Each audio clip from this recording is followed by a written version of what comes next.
Hello, everybody, and welcome to another Friday Facts, number 382, Logistic Groups. Now, this may seem like a boring subject, but we're going to get a look at how things are going to be moving between planets here. I'm really interested in this. So I kind of just scrolled down just to see if this was worth covering, and yes, it is. All right, so hello. Today we will go over some of the details of space platforms we couldn't fit in the last Friday Facts, as well as some new features that will tie the whole system together. Ooh, okay. Space platform clarification. So I guess there were some questions about how does this work? Do we need bots? Now look at this animation. This looks really cool. I really like this. Without construction robots, do the things just magically appear on platforms? And then they say, many things we show in Friday Facts these days are work in progress, including the space platform building visualizations. Let me present the tiles building animation preview.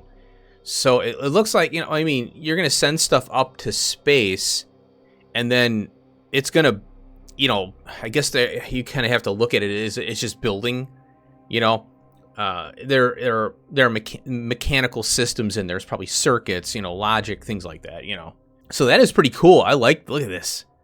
This is really freaking cool, man. I can't wait to get a hold of that. The space platforms look really interesting. They're very Death Star type Star Wars building, kind of building in there in the up in space, kind of thing. So let's see what else they have to say here. We will have something similar for entities too.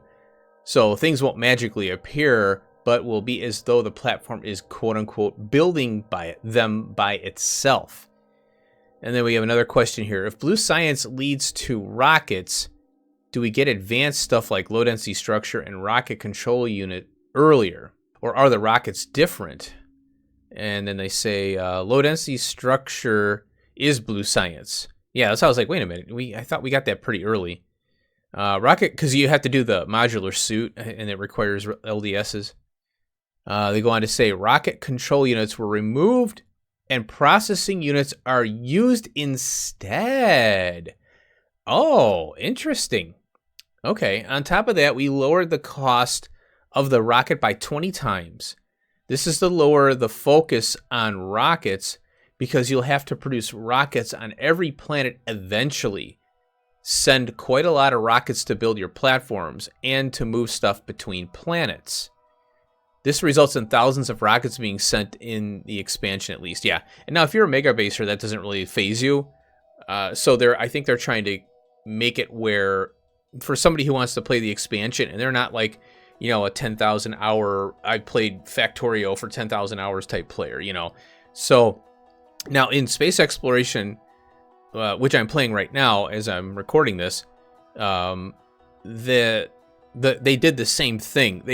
I think it's Arendal. He lowered the satellite cost extremely, and the rocket, because the focus is interplanetary.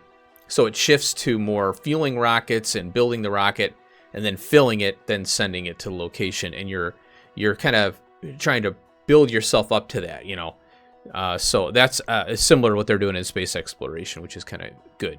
Okay, next question I guess here is, we only see gun turrets on the platforms. Are laser turrets ineffective against asteroids? And they say each asteroid size has a different preferred weapon. Oh, okay. Laser turrets are only efficient against the small asteroids. The medium ones need at least a gun turret, since energy is quite scarce on the platform.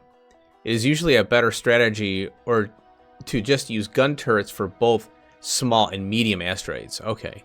There are also going to be big and huge asteroids on some of the more dangerous routes, and these will need even heavier weapons, but more on that later. Oh, cool. We're getting new weapons for space. Next question here. With the cargo bay extenders, can't we use the big inventory as a teleport? We aren't noobs, smiley face. Why do you think cargo wagons can't be placed in space? Only the central hub can be used to access the items with inserters. It can be utilized on small platforms, but it can't be abused in a scalable way. Okay. Until I get this thing, I don't know. So why can... Next question is, why can space platforms not have holes? Well, I think that they can have holes. You just can't build on them? At least that's what I remember it being. Okay, the reason is driven by a gameplay motivation. If you could have holes in the space platform, it would basically mean that you can't do a very comfortable, spacious setup and just remove all the unused tiles to reduce the platform weight. Oh, okay, so maybe it does need to be contiguous. I guess I forgot or missed that. I don't know. We wanted to push the mini game of building a belt-based mini factory in a limited space. So far, it seems to be doing its job as intended. Okay, cool. Now we get into rocket capacity, or carry capacity here, which is, I'm interested in this too. How to even define the capacity. All right. The first, now in space exploration, this is what it's based off of, the space exploration mod by Arundel. There is no carry weight. It's just distance from where you are to where the planet is. So it looks like they're going to be factoring that in. And this will be interesting to see how they're handling this. The first obvious question is, how much can a rocket carry? We surely wanted to make the transport from the surface to the orbit to be expensive. This means that the rocket can only carry a small amount of items, which makes the relative cost of transporting different items quite important. The obvious choice is to just set the rocket to carry some fixed amount of items stacks. It would be 1, but it just wouldn't be feasible because, and here's some bullet points, some items would be too expensive to transport, science packs, cheap intermediates like circuits and such. Some items would be way too cheap if you could transfer a whole stack in one rocket, reactor, rail, ramp, etc. Some items should be too heavy to even transport as a whole. The idea of transferring a whole rocket silo inside a rocket is too much even for Factorio. There you go.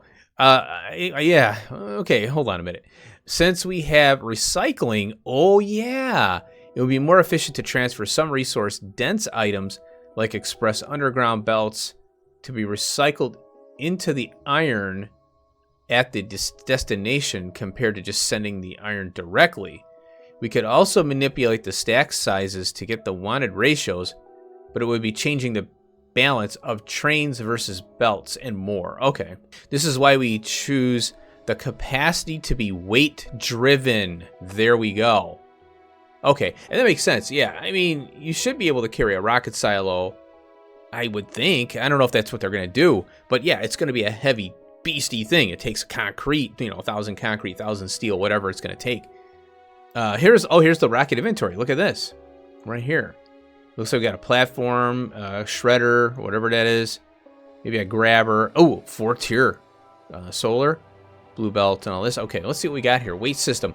We decided the axiom to be that the rocket can carry 1,000 kilograms of goods and balance the rest around it. We started by setting ore weight to be 2 kilograms per item. So 500 items, 10 stacks can fit in a rocket. Okay, so we got, let's see, we got 1, 2, 3, 4, 5, 6, 7, 8, 9, 10. That's 20 there. Oh, but look, we have a rocket capacity usage right here. An auto launch. Oh, cool. All right. So what do we got here? Okay. And we create the automated formula to derive the weights.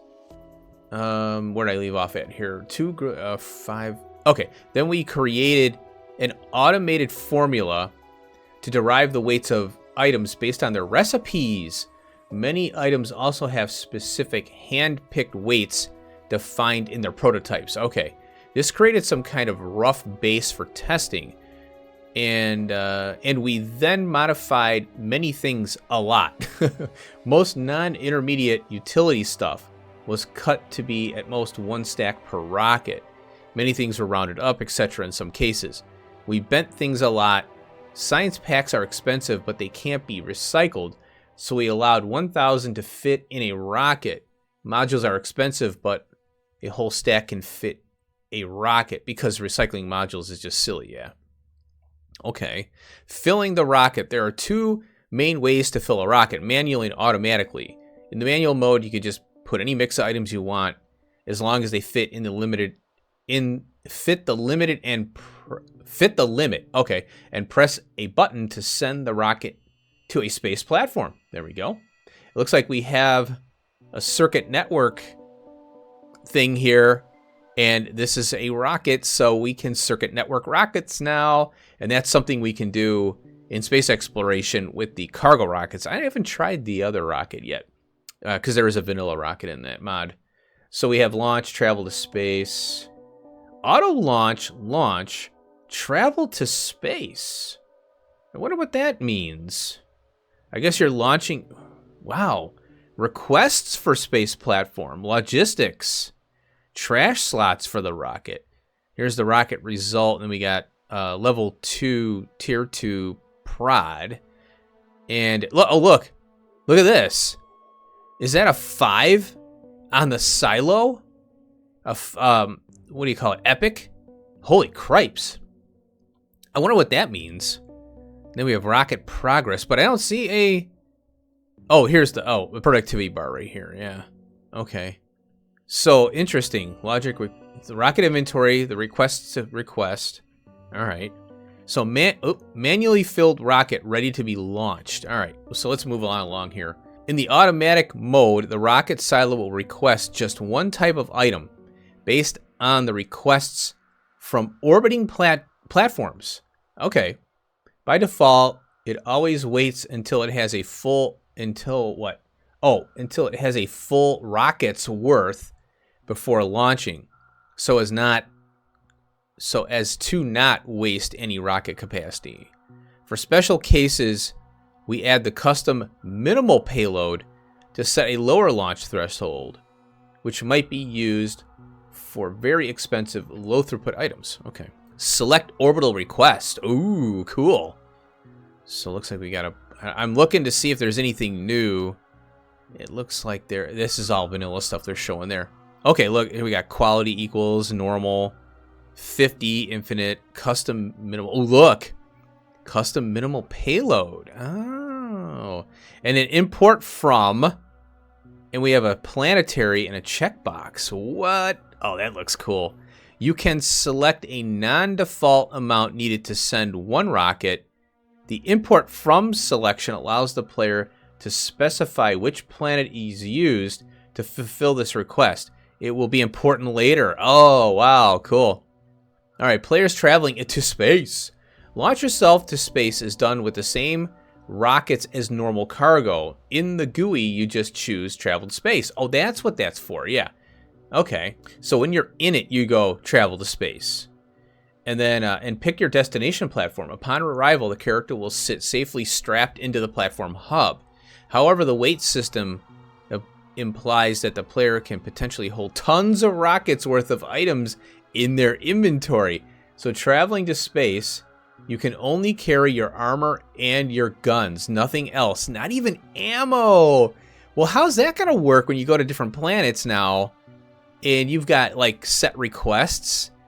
And now you got to fiddle with set, like your that radio, that checkbox to turn off logistics. So you're constantly having to fiddle around with that. Maybe, I don't know. That seems kind of a tedious thing, but whatever. I understand they're trying to keep you from being, a massive storage chest, and then you shoot yourself up into space. But that's not in the spirit of automation. So again, I hope they resolve that. All right, overall logistics. The last non-explained piece of the puzzle is the way items are transported from orbit back to the surface. All right. This is done with cargo landing pad. Yep. Okay. Space exploration, which is a special building that can be extended with cargo bays like the space platform hub. And more importantly, you can only have one per planet. Oh, that sucks. Actually, I don't like that, but whatever. Rocket delivers items to platform orbit. Boop. Platform travels to another planet. Whoop. Cargo is dropped to a landing pad. Well, that kind of sucks. Because, it's limiting the amount that you can do. One per planet. Because, I don't know. The mega bases probably are going to be on the planet more than anything, but yeah, we'll have to see how that works. The limitation of only one per planet might sound weird. Yeah, I just said that. but we just find it fitting because, modders are going to get a hold of this, let's hope, because otherwise we try that. It is too convenient to put them all over the place to have the imported items right where you need them, and in the late game, it's nice to have this one very busy logistic junction in your base. This landing pad has logistic requests which are satisfied by platforms in orbit. Inserters can pull from it directly, and it also works as a provider chest when in a logistic network on the surface. I think that's just kind of what that's doing, in my opinion, is it's forcing an enormous bot network instead of a train network with belts and everything, you know. I don't know about that. I think the modders are going to get a hold of that and probably we're going to do multiple on the planet. That's silly. And that's, you know, I'm playing space exploration with Factorio 2, and it's really fun to have to figure out, well, how am I going to get the platforms to work together on the planet as well as shooting them up into space and all that, and to other planets. That's the fun part. Logistic groups. Okay, as the interplanetary logistics system works nice, but playtesting uncovered one critical problem. As you can see, this is a recurrent theme now. Playtesting and interactive improvements is a required tool to uncover problems and develop something playable. Very well. Very, very well put. The problem we discovered is that the system has many points where you request the same set of items, and once you need to update it, it's a chore, and it leads to chaos. And this problem is not relevant only to space, as having a group of Spidertrons with logistic requests has the same issue, which leads to the annoying task of going through all the requesting entities one by one, using copy-paste just to miss one in the group, and introducing chaos. Okay. This is why we developed a solution that solves all these problems and adds some nice benefits as well, which is the logistic groups. The solution has three main parts. You can assign logistic requests to a named group, and then all the places using the same group are automatically synced whenever you change something. Oh, okay, that's nice. You have multiple logistic groups on each entity. You can turn on or off the individual groups at any time. Okay. Personal logistics, trash unrequested, no groups assigned. Looks like there's some powerful, you know, like generic stuff. Solar building, rail building, quality stuff, equipment, expansion building, and wall building. So, okay, so yeah, and you can add things to here, and you can delete the whole thing. So you're naming a group, and you're saying, all right, this group has this and this, and then you can name, you can tell an entity, you're this group. So a Spidertron is building walls, right?